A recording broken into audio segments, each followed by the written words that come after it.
வணக்கம். இது விஜி ஹாஸ்பிட்டல் கோயம்புத்தூர் வழங்கும் கேள்வி நேரம். இந்த நிகழ்ச்சி மூலமாக மீண்டும் உங்களை சந்திப்பதில் மிக்க மகிழ்ச்சி. நான் செந்தில். தொடர்ந்து பரபரப்பான அரசியல் சூழலுக்கு மத்தியில் இன்றைக்கு சட்டப்பேரவை தேர்தலுக்கான வாக்குப்பதிவு அமைதியாக நடந்தேறி இருக்கிறது. தமிழகத்தில் 70 விழுக்காடு அளவிற்கு வாக்கு பதிவாகி இருக்கிறது. இறுதிக்கட்ட வாக்குப்பதிவிற்கான நிலவரங்கள் இன்னும் சில மணித்துளிகளில் நமக்கு தெரிய வரலாம்.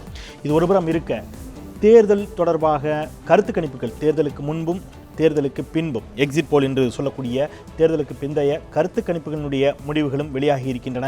சி ஓட்டர் கருத்து கணிப்பு மட்டும் அஇஅதிமுகவிற்கு ஆதரவான ஒரு சூழல் நிலவுவதாக தெரிவித்திருக்கக்கூடிய நிலையில் இன்ன பிற கருத்து கணிப்புகள் திமுக சற்றே முந்துகிறது. இருந்தாலும் திமுக அதிமுகவிற்கான இடைவெளி என்பது மிக குறைவாகவே இருப்பதாக மற்ற அனைத்து கருத்து கணிப்புகளும் சுட்டிக்காட்டியிருக்கக்கூடிய நிலையில் ஒரு தொங்கு சட்டப்பேரவை, ஒரு தொங்கு சட்டசபை அமையக்கூடிய ஒரு வாய்ப்பு இருக்கிறதா என்ற கேள்வியும், கூட்டணி ஆட்சி அமைவதற்கான சூழல் இருக்கிறதா என்ற கேள்வியும், இந்த தேர்தலில் பணம் மிகப்பெரிய அளவிலே ஒரு பொருளாக செயல்பட்டது, அதன் நிமித்தமாக வரலாற்றில் முதல் முறையாக 2 தொகுதிகளில் தேர்தல் தள்ளி வைக்கப்படக்கூடிய ஒரு அவமானம் தமிழகத்திற்கு நேர்ந்தது என்றெல்லாம் எதிர்க்கட்சிகள் சுட்டிக்காட்டியிருக்கக்கூடிய நிலையில் பணம் எந்த அளவிற்கு இந்த தேர்தலில் பிரதான காரணியாக இருந்தது என்பது குறித்தெல்லாம் விரிவாக விவாதிக்க இருக்கின்றோம். அரங்கில் நம்முடைய 3 ஆளுமைகள் இணைகிறார்கள். பயணிக்கலாம். அவர்களோடு திரு ஆலி செந்தில்நாதன், மூத்த பத்திரிகையாளர், நம்மோடு இணைகிறார். வணக்கம், வரவேற்கிறேன். திரு கனகராஜ், மார்க்சிஸ்ட் கம்யூனிஸ்ட் கட்சியின் சார்பில் நம்மோடு இணைகிறார். வணக்கம். திரு ஜவஹர் அலி, இந்திய தேசிய முஸ்லீம் லீக்கின் சார்பில் அஇஅதிமுகவினுடைய கூட்டணி கட்சியைச் சேர்ந்தவர். 3 பேருக்கு மீண்டும் என்னுடைய வணக்கம். நான் கனகராஜ் உங்களிடமிருந்து தொடங்கலாம் அப்படின்னு நினைக்கிறேன். பொதுவாகவே இந்த கருத்து கணிப்புகள் அப்படிங்கிறது தேர்தலுக்கு முன்பும் இந்த எக்ஸிட் போல் இரண்டுமே மக்கள் நல கூட்டணிக்கு பெரிய அளவிலான இடங்களை கொடுக்கவில்லை. நீங்கள் எப்படி பார்க்குறீங்க இந்த தேர்தலுக்கு பிந்தைய கருத்து கணிப்பு குறித்து உங்களுடைய பார்வை? இல்லை, ஒரு விஷயம், தமிழ்நாட்டில் ஒரு தமிழக அரசியலில் ஒரு மாற்று கலாச்சாரத்தை உருவாக்க வேண்டும், ஒரு மாற்று அரசியலை உருவாக்க வேண்டும் என்பதற்காக போராடினோம். அநேகமாக இந்த கருத்து கணிப்புகளை தாண்டி கூடுதலாக வெற்றி பெறுவதற்கு வாய்ப்பு இருக்கிறது என்று நான் கருதுகிறேன். அதே சமயத்தில் திமுக அதிமுக இரண்டுக்குமான இந்த இடைவெளி இருக்கு இல்லையா, இது குறைந்திருக்கிறது என்பது மிக முக்கியமான அம்சமாக நான் பார்க்கிறேன். நீங்கள் ரொம்ப அதாவது அதிமுக மீது எந்த விதமான குறைபாடுகளும் இல்லை என்று சொன்னவர்களும் உண்டு. அதே சமயத்தில் திமுக காங்கிரஸ் ஒரு கூட்டணி, அது அதிமுகவுக்கு எதிரான வாக்குகள் முழுவதையும் பெறும் என்று நினைத்தவர்களும் உண்டு. உண்மையை சொல்ல போனால் இதில் ஊடகங்கள், எல்லா ஊடகங்களும் ஒரு குறிப்பிட்ட காலத்திற்கு பின்பாக ஒரு மாற்றம் என்பதை விரும்பாதவர்களாக நடந்து கொண்டார்கள் என்றே என்ன தோன்றுகிறது. அநேகமாக சொல்லி வச்சது மாதிரியான, இப்போ நீங்கள் ஏற்கனவே சொன்ன எல்லா கருத்து கணிப்புகளோடும், ஊடகங்கள் சொன்ன கருத்து கணிப்புகளோடு இதை ஒட்டி பார்த்தீர்கள் என்றால் நிச்சயமாக கருத்து கணிப்புகள் மக்களுடைய மனநிலையை மாற்றுகிறதா என்ற ஒரு கேள்வி இருக்குது. அது பெரிய அளவுக்கு இல்லை. ரொம்ப கன்சர்வேட்டிவாக சொன்னவங்க கூட ஒரு 30% பேரை, அன்டிசைடட் ஓட்டில் ஒரு 30% பேரை மாற்றுகிறது என்று சொல்லியிருக்காங்க. அதெல்லாம் உண்மைன்னு நீங்கள் வச்சுக்கிட்டீங்கன்னா, உண்மையில் இப்போ கருத்து கணிப்புகள், தேர்தலுக்கு பிந்தைய கருத்து கணிப்புகள் சொல்வது உண்மை என்று வைத்து கொண்டால் நிச்சயமாக அப்படி ஒரு முடிவு வரும் என்று சொன்னால் அது தமிழகத்தில் ஊடகங்களால் உருவாக்கப்பட்ட ஒன்று என்றுதான் நான் கருதுகிறேன். சுற்றி வளர்த்து ஊடகங்களின் மீது பழியை போட்டுக்கிறீங்க. இருந்தாலும் டெல்லியில் அரவிந்த் கெஜ்ரிவால் ஆட்சி அமைப்பார் என்ற கருத்து கணிப்பை எந்த ஊடகங்களுமே வெளியிடவில்லை என்று தொடர்ந்து மக்கள் நல கூட்டணியினர் மேடைகள் தோறும் பேசுகின்ற பொழுது அதைத்தான் முன்னுதாரணமாக வச்சிங்க. பாஜக ஆட்சியை பிடிக்கும், காங்கிரஸ் 2வது இடத்திற்கு வரும், அங்கே அரவிந்த் கெஜ்ரிவால் பெரிய அளவிற்கான இடங்களே பெறமாட்டார் என்ற பொழுது அவர் மிகப்பெரிய ஒரு இமாலய வெற்றியை பெற்று ஆட்சி அமைத்தார். அதனால் கருத்து கணிப்புகள் எந்த விதமான தாக்கத்தையும் ஏற்படுத்தாது என்று சொல்லி வந்த வாதங்களில் இருந்து நீங்கள் விலக தொடங்கிவிட்டீர்களா? அதாவது நீங்கள் இப்போது நேற்றைக்கு இந்த தேர்தலுக்கு முந்தைய நிலைமையில் நான் ஒரு போட்டியில் இருக்கிற போது நீங்கள் தோற்று போவீங்களா, நீங்கள் எத்தனை சதவீதம் வாக்குகள் வாங்குவீங்கன்னு கேட்டிங்கன்னா, நான் தோற்றுப்போவேன் என்று சொல்லிக்கொண்டு அந்த தேர்தலில் நீங்கள் ஒன்றும் களத்தில் நிற்க முடியாது, யதார்த்தமான சூழல். பட் நாங்கள் இப்படி நிற்கும் போதே எங்களுக்கு என்ன தெரியும்னு சொன்னால், தமிழகத்தில் ஒரு திமுக அதிமுகவுக்கு ஒரு வலுவான வாக்கு வங்கி என்பது இருக்கிறது. அதை தாண்டி இவர்களுக்கு மாற்று வேண்டும் என்று நினைக்கிறவர்களை நீங்கள் எங்களுக்கு வாக்களிக்க செய்வது என்பது எங்களுடைய முயற்சி. தட் மீன்ஸ் நீங்கள் சொல்ல வர்றது யதார்த்தம் எங்களுக்கு புரிகிறது, ஆனால் அந்த யதார்த்தத்தை நீங்கள் மக்களிடம் சொல்லாமல் விட்டிருந்தால் நல்லது. நீங்க சொன்னதுதான் தப்பு. கருத்து கணிப்புங்கிற பேர்ல யதார்த்தத்தை நீங்க ஏன் மக்களிடம் இல்ல இல்ல இல்ல அதுல கிடைத்திருக்க வேண்டியதை குறைத்ததில் உங்களுக்கு ஊடகங்களுக்கு என்றால் நான் ஒரு குறிப்பிட்ட ஊடகத்தை சொல்ல, எல்லா ஊடகம் ஊடகவியலாளர்கள் என்று நான் தனியாக யாரையும் சொல்ல. ஆனா ஒட்டுமொத்தமாக இதுல நீங்க பாத்தீங்கன்னா ஒரு குறிப்பிட்ட நிலைமைக்கு பின்னால எல்லாரும் கருத்து கணிப்பு மட்டும் சொல்ல, கருத்து கணிப்புக்கு முந்தைய நிலைமைகளில் கூட நீங்கள் வந்து மக்கள் நல கூட்டணியை டிசோன் பண்ணுறது அல்லது டிஸ்கிரெடிட் பண்ணுறது, அதை எவ்வளவு மோசமாக சொல்ல முடியுமோ அவ்வளவு மோசமாக சொல்வது என்பது இருந்தது. ஒரு போட்டியில் நிற்கிற போது எல்லாருமே முதலில் ஆரம்பிப்பவரிலிருந்து கடைசியாக இருப்பவர் வரை வெல்வது என்பது தான் நோக்கமாக இருக்கும். ஒருவேளை நாங்களும் இந்த ரேஸில் நாங்கள் இருந்தோம் என்று தான் நினைக்கிறேன். நான் இப்போவும் கூட இந்த கருத்து கணிப்புகளை தாண்டி கூடுதலான வாக்குகள் அப்படின்னு நான் நினைக்கிறேன்.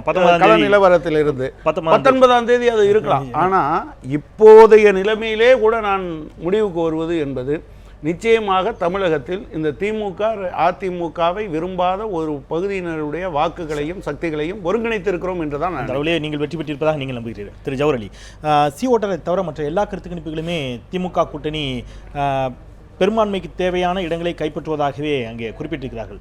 இதில் தனிப்பெரும் கட்சியாக திமுக உருவெடுக்குமா அப்படிங்கிறது அவங்க எந்த இடத்திலும் குறிப்பிடவில்லை. கூட்டணியாக திமுக கூட்டணி தனிப்பெரும்பான்மைக்கு தேவையான 118 இடங்களுக்கு அதிகமாக பெறுவார்கள் என்பதுதான் தெளிவாக இருக்கிறது.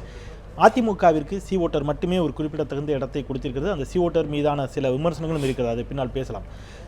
இந்த ஒரு நிலைமையில் இந்த கருத்து கணிப்புகள் திமுக ஆட்சிக்கு வருவதை உறுதி செய்துவிட்டது என்று நீங்கள் நினைக்கிறீர்களா?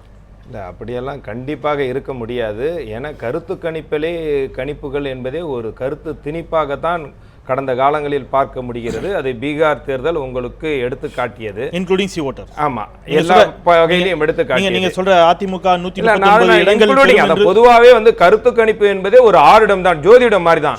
ஏன்னா எக்ஸிட் போலுக்கு அப்புறம் இந்த கருத்து கணிப்பு வேணா டீ கடை பெஞ்சு மாதிரி உட்கார்ந்து டைம் பாசிங்க்கு வேண்டா பேசலாம் தவிர 6000 பேரை வச்சு கருத்து கணிப்பு கேட்டு 6 கோடி மக்களுடைய எண்ணங்களை புரிந்து கொள்ள முடியாது.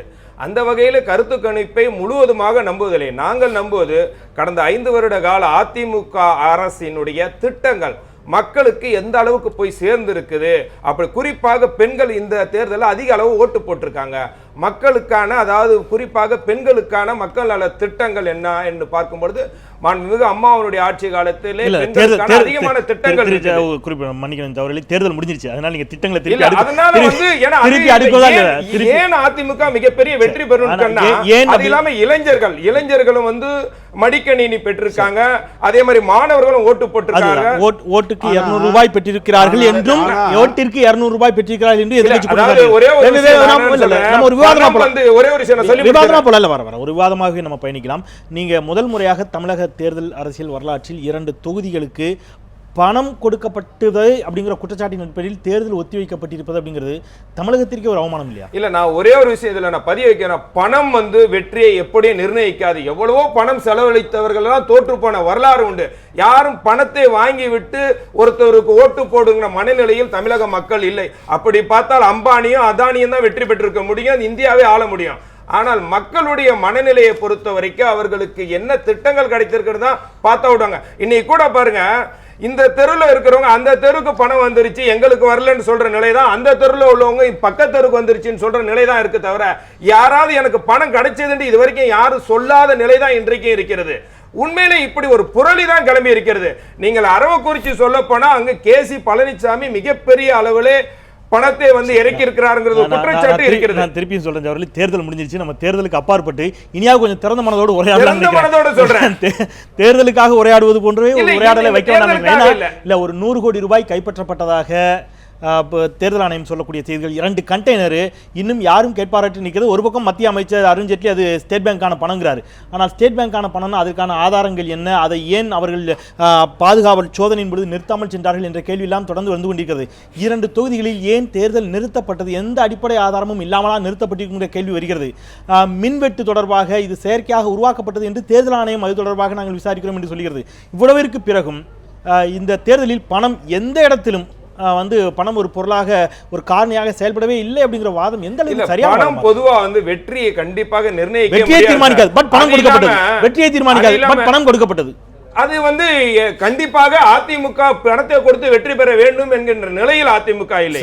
மக்களை இல்ல, நான் சொல்றேன், நீங்க அந்த கண்டெய்னர் சொன்னீங்கல்ல, அது ஸ்டேட் பேங்க் ஆஃப் இந்தியாவுடைய இதுன்னு சொன்னது இல்லாம அப்படியே அந்த பணம் வந்து இப்படி தேர்தலுக்காக பயன்படுத்துறதா இருந்தா அது பிஜேபி தான் கொண்டு வந்திருக்கணும். ஏன்டா மத்திய அரசாங்கத்தினுடைய கட்டுப்பாட்டில் இருக்கக்கூடிய அருண் ஜேட்லி அவர்கள் அது அரசாங்கத்தினுடைய பணம் என்று ஒப்புக்கொண்டிருக்கிறார். அதிமுகவினுடைய பணமா இருந்தா அவர் நிச்சயமாக அது அதிமுக என்று சொல்லி இருப்பார். நான் திருப்பி வரேன் திரு ஆலி செந்தில்நாதன். அடிப்படையில் இந்த எக்ஸிட் போல் முடிவுகள் காட்டக்கூடிய விஷயம் அப்படிங்கிறது ஒரு இரண்டு கட்சிகளுக்கும் திமுக அதிமுக என்ற இரண்டு கட்சிகளுக்கும் தனிப்பெரும் கட்சியாக உருவெடுப்பதில் ஒரு சிக்கலை ஏற்படுத்தும். மிக குறைவான வித்தியாசமே இரண்டு கட்சிகளுக்கும் இருக்கும். கூட்டணியாக திமுக ஆட்சி அமைக்கக்கூடிய வாய்ப்பு இருக்கிறது அப்படிங்கிறத நம்மால் புரிந்து கொள்ள முடிகிறது. ஒருவேளை மக்கள் நல கூட்டணிக்கு 14 இடங்கள் கொடுக்கப்பட்டிருக்கிறது நியூஸ் நேஷனில். மற்ற வகைகள் என்று சொல்லி ஒரு குறிப்பிடத்தகுந்த வாக்கு சதவீதத்தை கொடுக்கிறார்கள். பாமகவிற்கு ஒரு குறிப்பிடத்தகுந்த வாக்கு சதவீதத்தை கொடுக்கின்ற பொழுது ஒரு குதிரை பேரம் நடப்பதற்கான சூழல் இருக்கலாம் என்ற ஒரு ஐயம் ஏற்படுகிறது. அதை எப்படி பார்க்குறீங்க?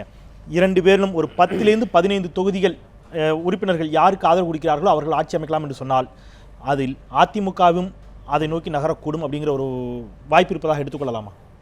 இல்லை, ரெண்டு விஷயத்தை நம்ம பேசிக்காக இதில் புரிஞ்சிக்க வேண்டியதுக்கு முதல்ல இந்த 80-140ன்னு ஒரு கணக்கு. ஒரு 3 முதல் 5% வாக்குகள் யார் பக்கம் திரும்புகிறதோ அவர்கள் வந்து 130லேருந்து 140 வரல வரலாம் அப்படிங்கிற ஒரு கணக்கு இருக்குது. அதனால் இப்போதைக்கு வந்து அந்த எட்ஜை வந்து எல்லோரும் ஒரு பெரும்பான்மையான எக்ஸிட் போலில் இருக்கக்கூடியவங்க திமுகவுக்கு கொடுத்துருக்குறாங்க. அதிமுகவுக்கு ஒரு வாக்கு கணிப்பில் தான் அது வந்திருக்கு. அதை பற்றியும் சர்ச்சைகள் இருக்குது. இந்த கணக்கினுடைய அடிப்படை என்னன்னு சொன்னால், மூன்றாவதான ஒரு ஸ்பேஸ்க்கு, அதாவது மக்கள் நல கூட்டணிக்கு, பாட்டாளி மக்கள் கட்சிக்கு, இவங்க 2 தான் மூன்றாவது, கொஞ்சம் அடுத்து இருக்கக்கூடிய பெரிய சக்திகள். இவங்களுக்கு வந்து இவங்க வந்து ஒன்று இந்த அதிமுக திமுக வர வேண்டிய வாக்குகளை கணிசமாக குறைத்திருக்கிறார்கள். அதனால தான் அந்த வாக்கு சதவீதம் மிக குறைந்த அளவில் இருக்குதுன்னு பார்க்குறோம். ஆக இந்த 2 கட்சிகளுமே தங்களுடைய எதிர்காலம் பற்றி என்னென்ன, ஒரு கூட்டணியும் ஒரு கட்சியும், மக்கள் நல கூட்டணிக்கு ஒரு 5 முதல் 10 இடம் கிடைக்குது அப்படின்னு ஒரு வாதத்தை வச்சுக்கிட்டோம்னா, பாட்டாளி மக்கள் கட்சிக்கு அட்லீஸ்ட் ஒரு 4லேருந்து ஒரு 8 இடம் கிடைக்குது அப்படின்னு நம்ம கணக்கில் எடுத்துக்கிட்டோம்னா, இவங்க 2 பேரும் தங்களுடைய எதிர்காலம் குறித்து என்ன முடிவு எடுப்பாங்கன்றது பொறுத்து தான் அந்த குதிரை பேரத்துக்கான வாய்ப்புகள் வந்து இருக்கு. என்னை பொறுத்தவரையில் அது வந்து இப்போ பேசுறது வந்து ரொம்ப ஏர்லியாக நான் பார்க்கல. நான் கேட்கறது அவர்கள் என்ன முடிவு எடுப்பார்கள் அப்படிங்கிறத தாண்டி குதிரை பேரம் நடத்த வேண்டிய ஒரு நிலைக்கு 2 பிரதான கட்சிகளும் தள்ளப்படுவார்களான்னு கேட்கிறேன். அந்த மாதிரியான தனிப்பெரும்பான்மை 2 கட்சிகளுக்கும் இப்போ கிடைச்சிருக்கக்கூடிய வாக்கு கணிப்புகள்லேருந்து இருக்கிறதும் வரக்கூடிய ரிசல்ட்டும் ஒரே மாதிரி இருக்குமானால் அதுக்கான வாய்ப்பு நிச்சயம் வாய்ப்புகள் இருக்குது. தனிப்பெரும்பான்மை என்பது யாருக்கும் கிடைக்காத ஒரு நிலை, கிடைக்காம இருக்க வரும்போது அது இருக்குது. ஏன்னா எப்படி பார்த்தாலும் தனிப்பெரும்பான்மை கிடைக்குதுன்னா தமிழ்நாட்டினுடைய எலக்டோரல் இதில் கடைசி நிமிஷம் வரையில் வந்து யார் வருவாங்கன்னு தெரியல, ரொம்ப டூ க்ளோஸ் டு கால் இப்படின்னு பேசப்பட்ட பல தேர்தல்களில் முடிவுகளில் வந்து லேண்ட்ஸ்லைடாக வந்திருக்கிறதையும் நம்ம பார்த்துருக்குறோம். அதனால தான் நான் சொல்ல வரேன், இது வந்து முடிவை பற்றி கணிப்பதே வந்து நம்ம ரொம்ப சிக்கல் நினைக்கும் போது அந்த முடிவுக்கு பிறகு குதிரை பேரம் பேசுவாங்களா இல்லையா நினைக்கிறது இன்னும் ரொம்ப ஏர்லி. ஆனால் அதுக்கான வாய்ப்புகள் வந்து நிச்சயமாக இருக்குது. ஆனால் அந்த வாய்ப்பு யார் கொடுப்பாங்கன்னா அந்த 2 பெரிய கட்சிகளை மட்டும் தீர்மானிக்காது. இவர்கள் ஒரு கணிசமான ஒரு மக்கள் நல கூட்டணி வந்து ஒரு 15% வாக்குகளையோ அல்லது வந்து பாட்டாளி மக்கள் கட்சி ஒரு 10%, 8% மேற்பட்ட வாக்குகளையும் எடுத்தால் தங்களுடைய எதிர்காலத்தை கருதி ஒரு இண்டிவிஜுவாலிட்டி கருதி உடனடியாக வந்து அப்படி போக மாட்டாங்கன்னு நான் நினைக்கிறேன். ஏன்னா அவங்களுக்கு வந்து அந்த குறைந்தபட்ச அளவு அவங்க தாண்டி வரும்போது குறைஞ்சபட்சம் அடுத்த நாடாளுமன்ற தேர்தல் வரையிலுமாவது, உள்ளாட்சி தேர்தல் வரையிலுமாவது அவர்கள் தங்களுடைய தனித்தன்மையை காற்றுக்கொள்ள வேண்டிய ஒரு அவசியம் இருக்குது.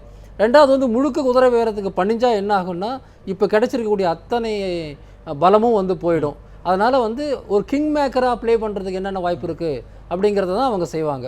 உடனடியாக போய் சரண்டர் ஆகி ஏதோ ஒரு கூட்டணிக்குள்ளே சேர்ந்து கூட்டணி ஆட்சியே வந்து ஒரு நீங்கள் சொல்லக்கூடிய வாதங்களின் அடிப்படையில் இந்த மாதிரியான ஒரு நிலைமை தான் ஏற்படுமோன்னு தோணுகிறது. அதற்கு இந்த கட்சிகள் படியாத பட்சத்தில் குறைந்தபட்சம் உள்ளாட்சி தேர்தல் வரைக்காவது அவர்கள் அடிபணியாவிட்டால் என்று சொன்னால் அது ஒரு மறு தேர்தலுக்கு வித்தரக்கூடிய நிலைமைக்கு தானே தள்ளப்படும். இல்லை, அப்படி இருக்காது. அதாவது நீங்கள் 2 பிரச்சனை, அதாவது ஒரு ஆட்சியை உடனடியாக கவிழ்க்க வேண்டும் அப்படின்னா அதுக்கான தேவை வந்து இன்னொருத்தருக்கு இருக்கணும். கவிழ்த்தா உடனே எலெக்ஷன் வச்சா நான் வந்து மெஜாரிட்டி வந்துடுவேன் அப்படின்னு தெரிஞ்சால் நிச்சயமாக கவிழ்ப்பை பற்றி யோசிப்பாங்க.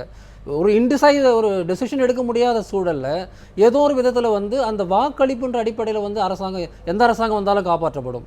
அதாவது நான் என்ன சொல்ல வரேன்னா, குதிரை பேரம் நடக்கலாம், ஆனாலும் உடனடியாக வந்து யாரோ ஒருத்தருக்கு வந்து இவங்க வாக்களித்து அவங்கள வந்து மேலே தூக்கி விட்டுருவாங்கன்னு சொல்ல முடியாது. ப்ரொவைடட், அதாவது எந்த நிபந்தனை அடிப்படையில் நான் சொல்கிறேன்னா, மக்கள் நல கூட்டணிக்கு ஒரு 15% ஓட்டும் பாமகவுக்கு 10% ஓட்டும் கிடைச்சா, ஒருவேளை அது கிடைக்காம ரொம்ப ஒரு சிக்கலில் வந்து ஒரு 7-8 இடங்களில் வராங்கன்னு வச்சுக்கோங்களேன், அப்போ நிச்சயமாக அடி பண்ணிடுறதுக்கு வாய்ப்பு இருக்குது. வாய்ப்பு நம்பிக்கை இருக்கு, இல்லாத அந்த அவங்களுக்கான தன்னம்பிக்கை வரக்கூடிய எண்ணம் அது இருக்கணும். சார் அந்த எண்ணுக்குள்ளே இருந்தால் வராது.